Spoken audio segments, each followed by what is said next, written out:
Hey y'all, we had an interesting study dropped right towards the end of 2025 that I wanted to share, mostly just to kind of debunk a commonly held belief that's kind of just out there in the ether among medical providers, therapy types, and just the general public.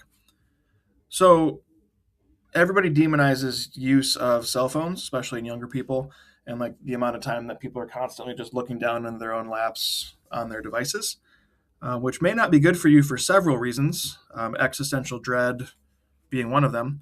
However, as it relates to orthopedics and the neck, that gets a lot of hate, and posture does in general, for that general phenomenon that when the human head kind of gets out over your skis, so to speak, the further forward it is, the more that weight can exert sort of an undue amount of force on all the muscles in the back of the head and neck.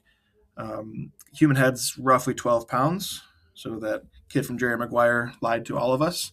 But the more out in front it is, the more it does generate force that needs to be dealt with on the back side of things. So that part is true, but how much that really translates over to actual, clinical problems like neck pain, we've made a lot of assumptions over the years. We'll just put it that way. So this study out of Brazil took a very large group of adults and measured their posture, both at rest and then when they were using their devices at the initial time point, and then brought them all back and had a pretty good rate of people coming back to check back in a year later, and had extensive questionnaires about their lifestyle, their pain levels. They looked at their smartphone usage and things like that. And they found that a small percentage of that group did have neck pain, but that the amount of time they used their phones and their posture when doing so did not directly correlate to neck pain.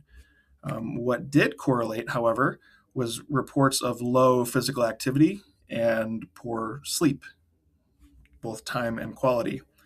So, once again, sleep is the most underrated factor, in my opinion, for therapy, pain, training, performance. It just never gets as much attention as it maybe should. And here, like we find for pretty much every other health related variable, is the more active you are, the better off you will be.